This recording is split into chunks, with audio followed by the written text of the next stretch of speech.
ಇವತ್ತೊಂದು ಇಂಟ್ರೆಸ್ಟಿಂಗ್ ವಿಷಯದ ಬಗ್ಗೆ ಮಾತಾಡೋಣ. ಸೊ ಆಲ್ರೆಡಿ ತಮ್ಮನೇಲಿ ನೋಡಿರ್ತೀರ, ಗೊತ್ತಾಗಿರುತ್ತೆ ಈ ವಿಷಯ ಯಾವುದ್ರ ಬಗ್ಗೆ ಅಂತ ಅಂದ್ಬಿಟ್ಟು. ಸೊ ನೀವು ಈ ವಿಡಿಯೋ ನೋಡೋಕೆ ಬಂದಿದ್ದೀರಾ ಅಂತ ಅಂದರೆ, ಸೊ ನೀವು ಕೂಡ ಈ ರೀತಿಯಾದಂತಹ ಒಂದು ನೋವನ್ನ ಅನುಭವಿಸಿದ್ದೀರಾ ಅಂತ ಅರ್ಥ.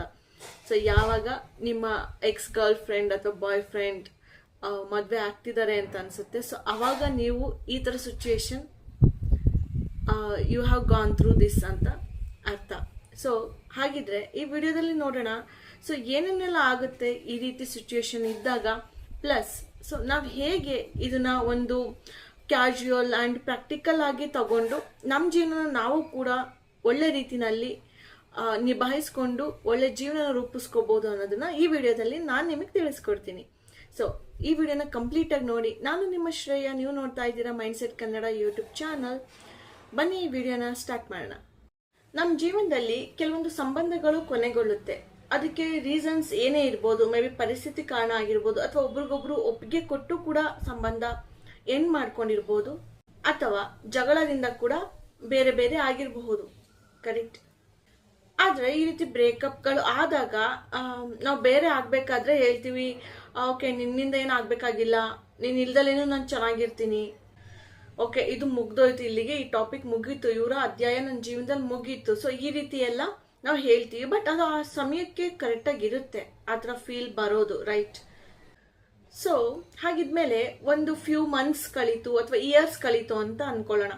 ಸೊ ಅವಾಗ ನಿಮ್ಗೆ ಮೇ ಬಿ ಯಾರಿಂದನೋ ಗೊತ್ತಾಗುತ್ತೆ, ಅಥವಾ ನಿಮ್ಗೆ ಅವ್ರ ಸ್ಟೇಟಸ್ ಏನೋ ನೋಡ್ತೀರಾ, ಅಥವಾ ಇನ್ನೆಲ್ಲೋ ಅವ್ರನ್ನ ನೋಡ್ತೀರಾ, ಅಥವಾ ಇನ್ಯಾವುದೋ ಫ್ರೆಂಡ್ಸ್ಗಳಿಂದ ಗೊತ್ತಾಗುತ್ತೆ ವಿಷಯ, ಲೈಕ್ ಅವ್ರಿಗೆ ಮದುವೆ ಆಗ್ತಾ ಇದೆ ಅಂತ ಅಂದ್ಬಿಟ್ಟು. ಸೊ ಈ ತರ ಸಮಯದಲ್ಲಿ ನಿಮ್ಮ ಮನಸ್ಸಿನಲ್ಲಂತೂ ಒಂದು ವಿಚಿತ್ರವಾದಂತಹ ಭಾವನೆ ಅಂತೂ ಬರೋದು ಖಂಡಿತ ಅಲ್ವಾ?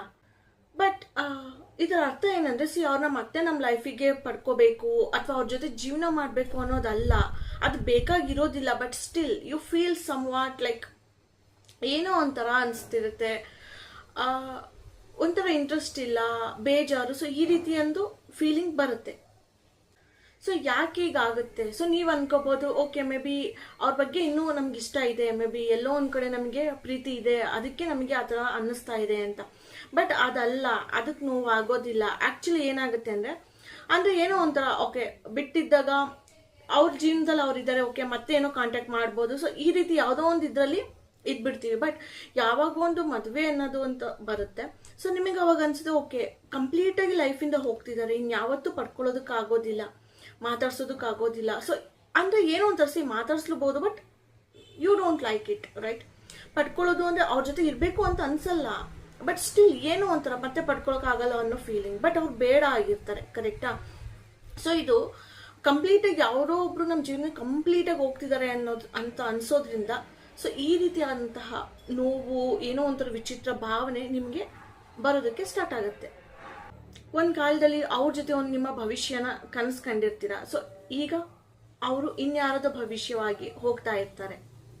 ಸೊ ನಾವು ಬರೀ ವ್ಯಕ್ತಿನ ಕಳ್ಕೊಂಡಿರಲ್ಲ, ಅವ್ರ ಜೊತೆ ಕಂಡಿರುವಂತಹ ಕನಸು, ಅವ್ರ ಜೊತೆ ಕಂಡಿರುವಂತಹ ಭವಿಷ್ಯ, ಸೊ ಇದೆಲ್ಲ ನಿಮ್ಮ ಒಂದು ಜೀವನದ ಭಾಗ.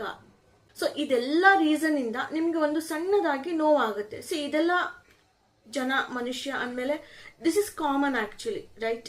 ಇದು ಎಲ್ರೂ ಆ ಥರ ಎಕ್ಸ್ ಮದುವೆ ಆಗ್ತಾ ಇದೆ, ಸೊ ಈ ರೀತಿ ಏನೋ ಅಂದಾಗ, ಅಥವಾ ನಿಮ್ಗೆ ಇಷ್ಟಪಟ್ಟಿರ್ತೀರಾ ಅಥವಾ ಅವ್ರಿಗೆ ಇಷ್ಟ ಆಗಿರಲ್ಲ, ಸೊ ಅವ್ರಿಗೆ ಈ ಥರ ಮದುವೆ ಆಗ್ತಿದೆ, ಸೊ ಎಲ್ರಿಗೂ ಇದು ಕಾಮನ್ ಆಗಿ ಆಗೇ ಆಗುತ್ತೆ, ಓಕೆನಾ? ಸೊ ನಿಮಗೆ ಆಗ್ತಿದೆ ಅಂದಾಗ ಏನಕ್ಕೆ ಹಿಂಗೆ ಆಗ್ತಾ ಇದೆ, ಅಯ್ಯೋ ನಂಗೆ ನಿಜವಾಗ್ಲೂ ಇಷ್ಟ ಇರ್ಬೋದು, ಅಯ್ಯೋ ನನ್ನಿಂದ ಆಗ್ತಾ ಇಲ್ಲ, ನಾನು ಬದುಕಿರಲ್ಲ, ಇಂತಹ ಯೋಚನೆಗಳನ್ನ ನೀವು ಕಂಪ್ಲೀಟಾಗಿ ಇನ್ವ್ಯಾಲಿಡ್, ಓಕೆ, ಬಿಟ್ಬಿಡಿ ಅದನ್ನ, ಓಕೆನಾ?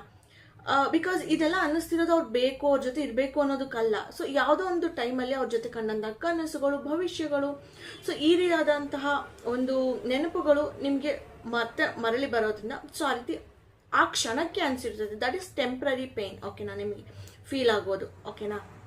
ಓಕೆ, ನಿಮ್ಗೆ ಇನ್ನೂ ಮನಸ್ಸು ಹಗುರ ಮಾಡಬೇಕು ಅಂದ್ರೆ, ನಾವು ಬಯಸದಲ್ಲಿ ಇರುವಂತಹ ವಸ್ತುಗಳನ್ನ ನಾವು ಕಳ್ಕೊಂಡ್ರು ಕೂಡ ನಮಗೆ ನೋವಾಗುತ್ತೆ. ಹೇಗೆ ಗೊತ್ತಾ?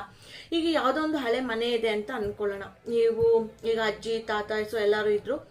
ಸೊ ನಿಮ್ಗೇನು ಅಂತ ಏನೋ ಅದು ಇಷ್ಟ ಏನಿಲ್ಲ, ಬಟ್ ಸ್ಟಿಲ್ ಆ ಒಂದು ಮನೆನ ಕೆಡೋತಾರೆ ಅಂತಂದ್ರೆ ನಿಮಗೆ ಬೋರ್ ಆಗುತ್ತೆ ತಾನೆ, ಬೇಜಾರಾಗುತ್ತೆ ತಾನೆ, ಏನೋ ಒಂಥರ ಖಾಲಿ ತರ, ಒಂಥರ boring feeling. I mean okay, ಅದು ಎಲ್ಲೋ ಇರುತ್ತೆ ಮನೆ, ಸೊ ನಿಮಗೇನೋ ಒಂಥರ ಅನಿಸ್ತಿರುತ್ತೆ, ನಿಮ್ಮ ಹಳೆ ಮನೆ ಓಕೆ ಕೆಡುತ್ತಿದ್ದಾರೆ ಅಂತ ಅಂದಾಗ. ಮೇ ಬಿ ಅದು ನಿಮ್ಮ ಅಪ್ಪನ ಏನೋ ಹುಟ್ಟಿ ಬೆಳೆದಿದ್ದ ಮನೆ ಆಗಿರಬಹುದು. ಸೊ ಈ ರೀತಿ ಇದ್ದಾಗ ಅಷ್ಟೊಂದು ನೀವು ಹೋಗಿ ಬಂದು ಅಭ್ಯಾಸ ಇಲ್ಲ ಅಂದ್ರೂ ಕೂಡ ಏನೋ ಒಂಥರ ಫೀಲಿಂಗ್. ಜೊತೆಗೆ ಹಳೆ ಸ್ಕೂಲ್ಗಳಿಗೆ ನಾವು ದಿನ ಹೋಗೋದಿಲ್ಲ, ಮುಗ್ದೋಗಿರುತ್ತೆ, ಬಟ್ ಸ್ಟಿಲ್ ಆ ಸ್ಕೂಲ್ನ ಏನಾದ್ರು ಅಲ್ಲಿಗೆ ಹೋದಾಗ ನೋಡಿದಾಗ ಅಥವಾ ಅದ್ರದ್ದು ಫೋಟೋ ಏನಾದ್ರು ನೋಡಿದಾಗ ನಿಮ್ಗೆ ಏನೋ ಒಂಥರ ಅನ್ಸುತ್ತೆ ಅಲ್ವಾ. ಇದೇ ರೀತಿ ನಿಮ್ಮ ಹಳೆಯ ಪ್ರೀತಿ ಕೂಡ ಅವ್ರನ್ನ ಮತ್ತೆ ಲೈಫಿಗೆ ಕರ್ಕೋಬೇಕು ಅಂತ ಅನ್ನಿಸ್ತಲ್ಲಿ ಇರಬಹುದು, ಆದ್ರೆ ಅವರು ನಮ್ಮ ನೆನಪಿನಿಂದ ಕೂಡ ದೂರ ಆಗ್ತಿದ್ದಾರೆ ಅನ್ನೋ ನೋವು ನಿಮಗೆ ಕಾಡುತ್ತಷ್ಟೇ ಆ ಕ್ಷಣದಲ್ಲಿ. ಅರ್ಥ ಆಗ್ತಿದ್ಯಾ? ಇದರಲ್ಲಿ ಏನೋ ಒಂದು ಸ್ವಾರ್ಥ ಇದೆ ಅಥವಾ ನೀವೇನೋ ವೀಕ್ ಪರ್ಸನ್ ಅಂತಲ್ಲ. ಸೊ ಇದು ಮನುಷ್ಯನ ಒಂದು ಏನ್ ಹೇಳ್ತಾರೆ ಸಹಜವಾದ ಭಾವನೆ ಅಷ್ಟೇನೆ. ಸೊ ಕೆಲವೊಬ್ರು ನಮ್ಮ ಜೀವನದಿಂದ ಹೊರಟರು ನಮ್ಮ ಜೀವನದ ಒಂದು ಕಥೆಯ ಭಾಗವಾಗಿ ಉಳಿತಾರೆ. ಸೊ ಯಾವಾಗ ಅವರ ಮದುವೆ ಅನ್ನೋದು ಗೊತ್ತಾಗುತ್ತೆ, ಸೊ ಆ ಕತೆ ಸಂಪೂರ್ಣವಾಗಿ ನಮ್ಮ ಜೀವನದಿಂದ ಮುಕ್ತಾಯವಾಗ್ತಿದೆ ಅನ್ನುವಂತಹ ಸತ್ಯ ನಿಮಗೆ ಅವತ್ತು ಅರಿವಾಗುತ್ತೆ. ಅವತ್ತು ನೀವು ಆ ಸತ್ಯನ ಒಪ್ಕೊಳ್ತೀರಾ ಆಕ್ಚುಲಿ. ಗೊತ್ತಾಗ್ತಿದೆಯಾ? ಸೊ ಆದ್ರಿಂದ ನಿಮಗೆ ಆ ನೋವು ಬರುತ್ತೆ ಅಷ್ಟೇನೆ. ಸೊ ನಿಮ್ಮಲ್ಲಿ ಕೆಲವೊಬ್ರು ಏನ್ ಗೊತ್ತಾ, ಅವ್ರು ಮತ್ತೆ ಬೇಕು ಲೈಫಿಗೆ, ಅವ್ರ ಜೊತೆ ಇರ್ಬೇಕು ಅಂತ ಅನ್ಕೊಳ್ಳೋದಿಲ್ಲ ನೀವು, ಬಟ್ ಅವ್ರು ನಮ್ಮವ್ರಾಗಿದ್ರು ಅನ್ನೋವಂತಹ ನೆನಪು ನಿಮ್ ಜೊತೆ ಇರೋದ್ರ ಕಾರಣ ನಿಮಗೆ ಸ್ವಲ್ಪ ನೋವು ಕೊಡುತ್ತೆ ಅಷ್ಟೇನೆ. ಇನ್ನೊಂದು ಲೈಫಲ್ಲಿ ಮುಂದೆ ಸಾಗೋದು ಅಂತ ಅಂದ್ರೆ ಓಕೆ ಏನಪ್ಪ ಮಾಡೋದು ಆಗೋದಿಲ್ಲ ಅಂತ ಅನ್ನೋದಲ್ಲ. ಎಲ್ಲ ನೆನಪುಗಳ ಜೊತೆ ಬದುಕೋದನ್ನ ಕಲಿಯೋದೇ ಜೀವನದಲ್ಲಿ ಮುಂದೆ ಸಾಗೋದು ಅಂಡ್ ಮೂವ್ ಆನ್ ಆಗೋದು ಅಂತಾರಲ್ಲ, ಅದಕ್ಕೇನೆ. ಗೊತ್ತಾಗ್ತಿದೆಯಾ? ಒಂದು ಪಾಠ ಕಲ್ತ್ಕೋಬೇಕು ನೀವು ಇದರಿಂದ. ಕೆಲವರು ನಮ್ಮ ಜೀವನದಲ್ಲಿ ನಮ್ಮ ಜೊತೆ ಇರೋದಕ್ಕೆ ಬರೋದಿಲ್ಲ, ನಮಗೆ ಪಾಠ ಕಲಿಸೋದಕ್ಕೆ. ನಾವಿನ್ನು ಚೈಲ್ಡಿಶ್ ತರ ಇದ್ರೆ ನಮ್ಮನ್ನಿನ್ನು ಮೆಚ್ಯೂರ್ಡ್ ಪರ್ಸನ್ ಆಗಿ ಮಾಡೋದಕ್ಕೆ ಬಂದಿರ್ತಾರೆ. ನಾವೇನ್ ಅನ್ಕೋತೀವಿ, ಯಾರು ನೋಡಿದ ತಕ್ಷಣ, ಇಷ್ಟ ಆಗಿದ ತಕ್ಷಣ ಅಥವಾ ನಮ್ಮ ಜೊತೆ ಇದ್ದಿದ ತಕ್ಷಣನೇ, ಪ್ರೀತಿಸಿದ ತಕ್ಷಣ ಅವ್ರನ್ನ ಪಡ್ಕೊಳ್ಳೇಬೇಕು ಅನ್ನೋದ್ರಲ್ಲಿ ಇರ್ತೀವಿ. ಆದ್ರೆ ಜೀವನ ಹೇಳುವಂತಹ ಪಾಠನೇ ಬೇರೆ ಆಗಿರುತ್ತೆ. ಏನ್ ಗೊತ್ತಾ, ಕೆಲವರನ್ನ ಪಡ್ಕೊಳ್ಳೋದಕ್ಕಿಂತ ನಿಮ್ಮ ಜೀವನಕ್ಕೆ ಅವ್ರು ಕಲಿಸುವಂತಹ ಪಾಠನ ಕಲಿತಿರಲ್ಲ, ಅದೇ ನಿಮ್ಮ ಜೀವನದ ದೊಡ್ಡ ಗೆಲುವಾಗಿರುತ್ತೆ. ಇದನ್ನ ನೀವು ಯಾವಾಗ್ಲೂ ಮೈಂಡಲ್ಲಿ ಇಟ್ಕೊಳ್ಳಿ. ಆ ಸಂಬಂಧ ಏನೋ ಹಾಳಾಯ್ತು ಅಂದಿದ ತಕ್ಷಣ ಓಕೆ ಏನೋ ಸರಿ ಇಲ್ಲ ಅಥವಾ ಅವರೇ ಸರಿ ಇಲ್ಲ ಅಥವಾ ನಾವೇ ಸರಿ ಇಲ್ಲ ಅನ್ನೋದು ಅನ್ಕೋಬೇಡಿ ನೀವು, ಓಕೆನಾ? ಸೊ ಆ ಒಂದು ಬ್ರೇಕಪ್ ನೀವು ಇವತ್ತಾಗಿರುವಂತಹ ವ್ಯಕ್ತಿತ್ವನ ರೂಪಿಸಿರುತ್ತೆ. ಗೊತ್ತಾಗ್ತಿದ್ಯಾ?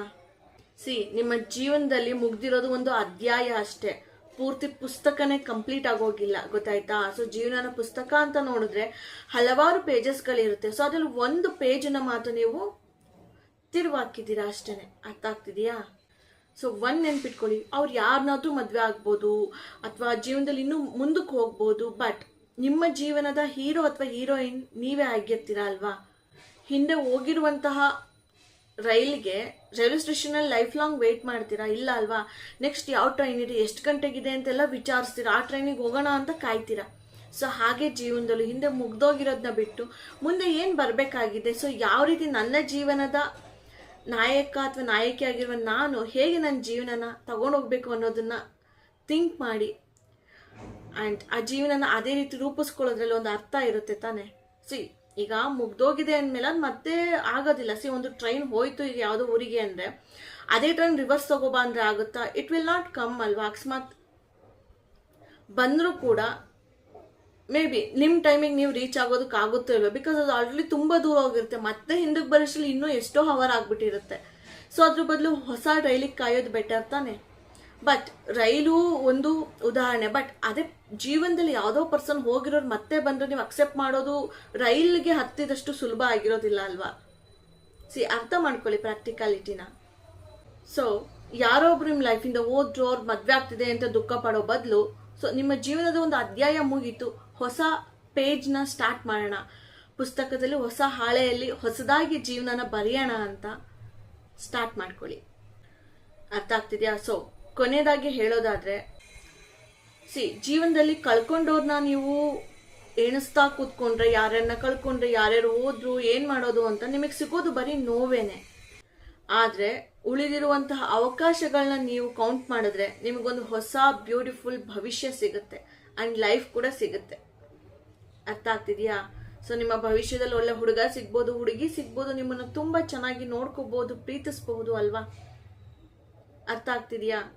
ಸೊ ಕಳೆದೋಗಿರೋದನ್ನ ಬಿಟ್ಬಿಡಿ, ಹೊಸದನ್ನ ಏನಾದ್ರೂ ಜೀವನದಲ್ಲಿ ಮಾಡಿ ಹೊಸ ಜೀವನ ಕಂಡ್ಕೊಳ್ಳಿ, ಓಕೆನಾ? ಸೊ ಖುಷಿಯಾಗಿ ಜೀವನ ಮಾಡೋದನ್ನ ಕಲೀರಿ. ಓಕೆ, ಸೊ ಯಾರ್ದೋ ನೆನಪಲ್ಲಿ ಏನೋ ಇದು ಮಾಡ್ಕೊಂಡು ಈಗಿರೋ ಸಮಯನ ಹಾಳು ಮಾಡ್ಕೋಬೇಡಿ. ಅರ್ಥ ಆಗ್ತಿದ್ಯಾ? ಗೊತ್ತಾಯ್ತಾ ಇವಾಗ?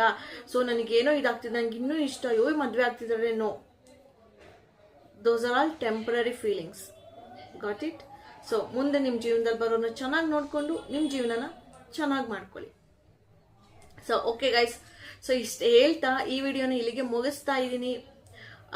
ನಿಮಗೊಂದು ವೆರಿ ಏನು beautiful and very sensitive topic ಬಗ್ಗೆ ಮಾತಾಡಿದೆ ಅನ್ಕೋತೀನಿ. ಸೆನ್ಸಿಟಿವ್ ಅಂದರೆ ಮನಸ್ಸಿಗೆ ಅದು ಸೆನ್ಸಿಟಿವ್ ಆಗಿರುವಂತಹ ವಿಷಯ ಇದು. ಓಕೆನಾ? ಓಕೆ, ಇಷ್ಟು ವಿಡಿಯೋದಲ್ಲಿ ಇಂಥದ್ದು ಸಿಗುತ್ತೆ ನಿಮಗೆ ವಿಷಯಗಳು, ನನಗೆ ಗೊತ್ತಿಲ್ಲ, ಬಟ್ ನನ್ನ ವಿಡಿಯೋದಲ್ಲಿ ನಿಮ್ಗೆ ಒಳ್ಳೆ ಇನ್ಫಾರ್ಮೇಷನ್ ಸಿಕ್ಕಿದೆ. ಸೊ ನೋಡಿ, ಕಮೆಂಟ್ ಮಾಡಿ, ಲೈಕ್ ಮಾಡಿ ಆ್ಯಂಡ್ ಸಪೋರ್ಟ್ ಮಾಡಿ. ಓಕೆ, ಸೊ ಓಕೆ, ನಾನು ನಿಮ್ಮ ಶ್ರೇಯ, ನೀವು ನೋಡ್ತಾ ಇದ್ದೀರಾ mindset Kannada YouTube channel. Subscribe ಮಾಡಿ ಆ್ಯಂಡ್ ಜಾಸ್ತಿ ಸಪೋರ್ಟ್ ಮಾಡಿ.